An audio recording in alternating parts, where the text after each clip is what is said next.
Welcome to the Money Vic podcast, brought to you by Goodwin Investment Advisory, where our mission is to lead people to pig, peace, independence, and generosity. I'm your host, Reid Trego, and today on the show, I am joined by Ray Brown, financial advisor here at GIA, for a discussion about automobiles. We love talking about cars on this thing, don't we? We do. We do. There's such a great investment. Oh, a nice depreciating asset, if you will. I'm going to see if I can trigger you. I'm going to have a lot of opportunities today. I'll tell you just real quick, a quick story. I was I bought a car in, what would the year have been? It would have been I was in my mid-20s. The year would have been approximately 2015, 2016. Bought a car. I was paying cash. The finance manager came into the room and was like trying so hard to get me to finance the car. And again, I'm a little teenage 20-year-old, working in the movie industry. Like I'm this little punk that's sitting there, but I was smart. I was respectful and was like, no, I'm not interested in financing. And he's like, Mr. Brown, thought you'd be a lot smarter than this. He's like, you don't want to protect your, he literally called it an investment. And I was like, you've lost your mind. Like, do you have any idea who you're talking to? Here I am, this big Dave Ramsey guy. So yeah, no, sir. Awesome. It goes down in value. It's not an investment. It's not an appreciating asset, but it is a use asset. And we'll talk maybe more about that. That may come up later. We'll see. Okay, but Ray, I've got a couple questions today. People wrote into us. Oh, boy. Okay? I know. We're excited. Wow. We have fan mail. We have fan mail. That's what. So first, here's the listener question. A guy named Paul from Dunwoody, Georgia wrote in, and he says, I own my vehicles, and I'm ready to replace my 2012 Tacoma, which, by the way, is a similar car to what I have. Okay. I love it. It is going to drive forever, but okay, that's fine. He said, I hear it's a good time to buy an electric vehicle, EV. I like the idea of an EV, but why is now a good time to buy one? So I've been seeing some things in the news. EV, meaning electric vehicle? That's it. Okay. One of those.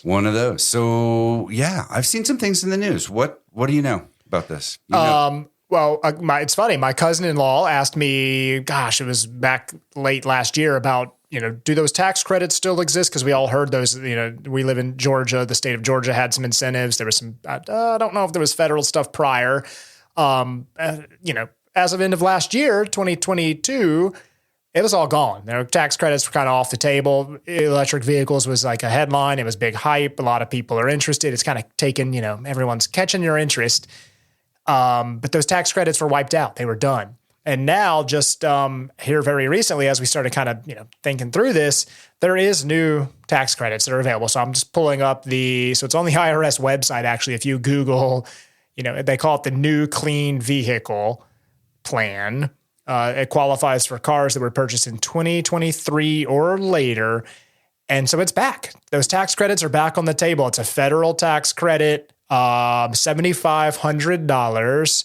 It's under IRS code 30D, and it's for EV vehicles. And there are some very specific, what do we want to call it? Some parameters that are required. Okay. Has to be, fuel cell electric vehicle. This is all part of the Inflation Reduction Act of 2022.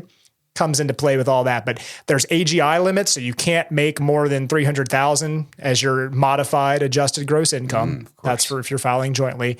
It's $150 if you're single filer.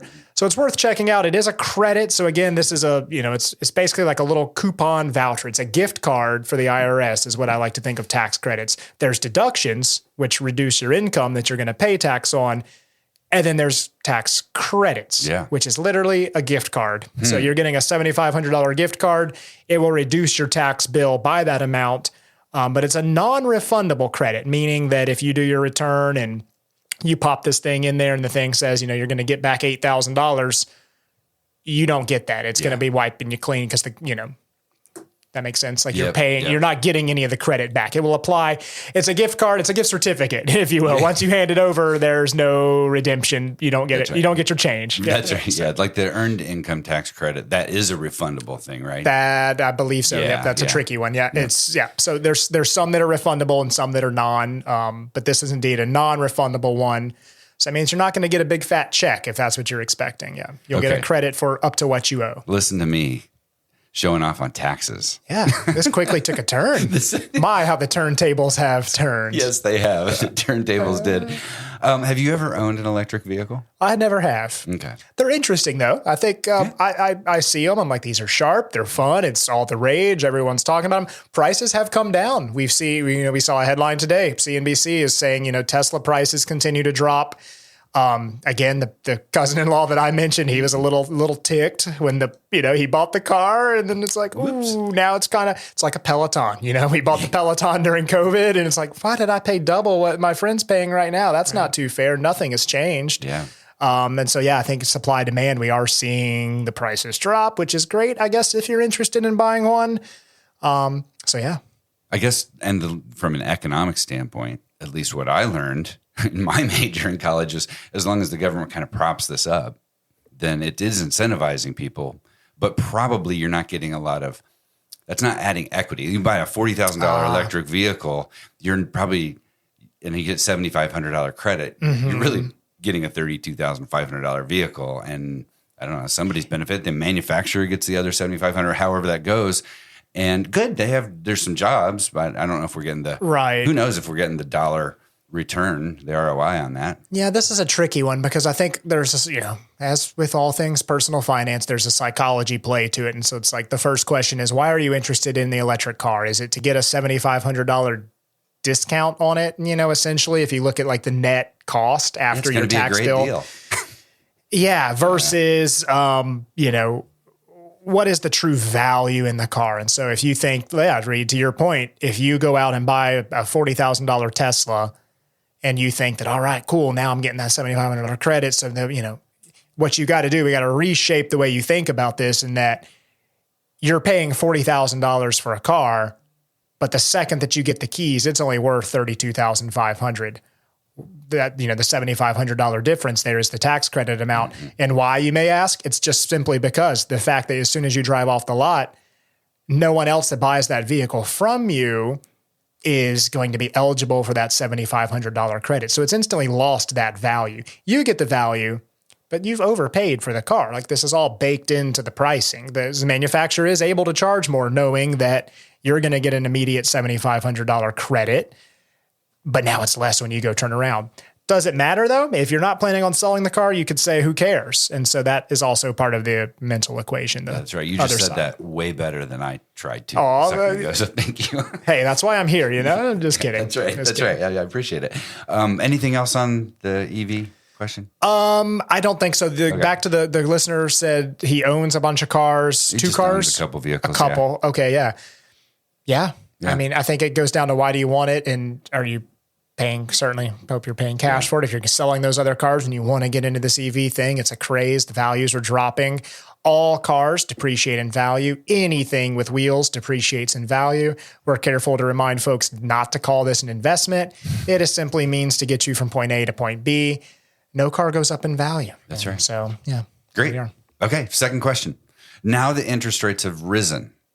Is it a better time to lease than to get a car loan? Okay, so you're a pay cash for your car guy, but let's just say not everybody's in a position to pay the full amount on a car. So lease or get a loan. Interest rates are up. I mean, what do you get? 7, 6, 7, 8% on cars right now? Yeah, it's pretty wild. So, gosh, this brings up two immediate thoughts. And this is a good question. It's a smart question. It's a smart question to ask. It's a very valid question. And it is hard to navigate because those car people are just up to stuff. What are they doing back there? They've got the whiteboard up in the room. They always say, like, let me go check with the manager and the finance man in the suit over there. And it's like, they're eating donuts and watching football. Like, what are they doing? They know the rates. Like, there's nothing to check, but they'll go create some small talk and then come back to you. They're playing words with friends back there. It is such an emotional, oh gosh. This is why places like Carvana can charge more for cars on the price, is because they cut out all of that middleman, spending your day down at the dealership negotiating and haggling and finance warranty package. And don't forget, you need to protect your rims. Do you want the leather care? Right, No, get out of here. Yeah. So What was the question? I'm just kidding. Lease versus finance. You have a lot of friends in the car business, or if you did, you don't anymore. One of my best friend actually works in the car industry. And so him and I were talking about this, it was last weekend. Like, give me the inside scoop, man. Like, what are y'all actually making on these cars when you sell it? Like, I'm not a client, I'm not in here buying a car. Just tell me the numbers. What's going on back there? Give me the inside scoop.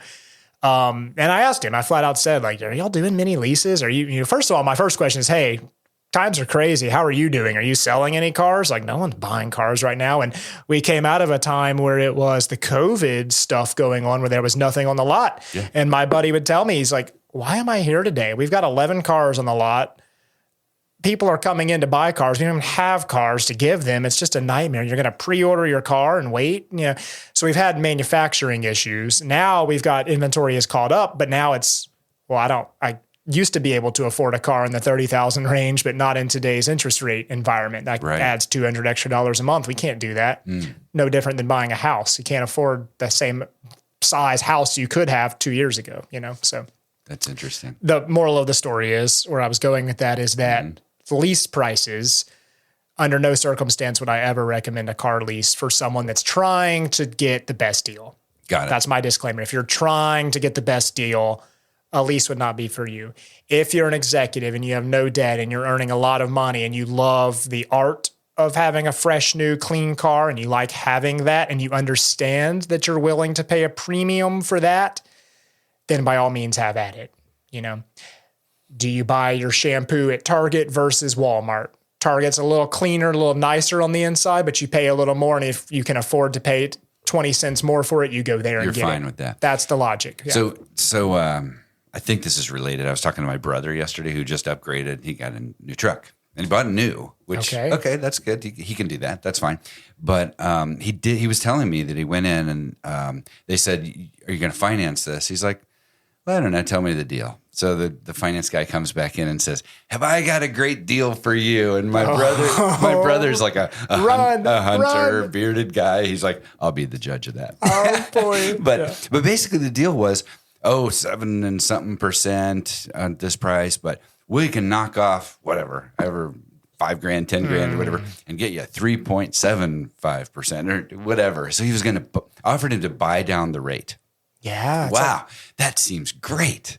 Doesn't it, Ray? Don't you love it? It's like points on a mortgage. Yeah. I can get you a zero, give me 25 grand up front. Yeah. Your interest rate 0%. Right. What? Right. So they offered him to discount the, well, they should have added to the price, right? Like you can buy the car. Well, if you pay cash, I think they actually add to. I don't even know. I haven't been in. Yeah, it's funny how they always ask you, like, how do you plan to pay before they start talking price? They know that if you're going to finance the car, that they're going to get a little kickback from the bank, and the finance company, even if you're going through their internal, Ford Motor Credit or Mercedes-Benz, they've got their own internal lending department, which is essentially operates the same way that a bond would, right? It's corporate debt at that point. They've got their own internal leasing company. It's all just such a little... Yeah, a little money mint. It's great. Well, as my brother told me yesterday too, he's like, I always get a chuckle out of people who say they got a great deal on a car, because his view is, if it was a great deal for you, they would not have sold it to you. Yeah. Well, they know what they're doing and they're not losing money. That's for dang sure. They've got nicer furniture in their little waiting room than we do in the front, living room. So that says something. But Reid, I think anyone that's listened to us here for a minute or heard me on the show, how I feel about things like Afterpay. And that's another one. Hey, it's 0% interest, but it's really not, because you've got to understand that the price you're paying reflects the cost of borrowing. So if you go into a mattress store and you get a, 1% interest, on a bed, that means that they've jacked up the price to account for the cost that it costs for them to borrow the money to give it to you so that you buy. It's no different than them adding in, we've said this 100 times on the show, but you're adding in all your costs of doing business. We know that if I sell you a Diet Coke out of a fountain machine and you're going to pay with your credit card, I know I've got to pay 30 cents to run that MasterCard. Okay, so I got to charge $2.30 for the Coke that that's a cost of doing business. I got to pay processing fees. I want to sell cars, so we've got to pay financing costs and we got to pay lending costs. And so we're baking that into that price. So the smartest way right now to buy a car, Smartest way to buy a car, always cash. Cash is king. I think that's the moral of the story. We're just super aware that financing a car, leasing is just not a good idea in terms of trying to get the best deal. Mm-hmm.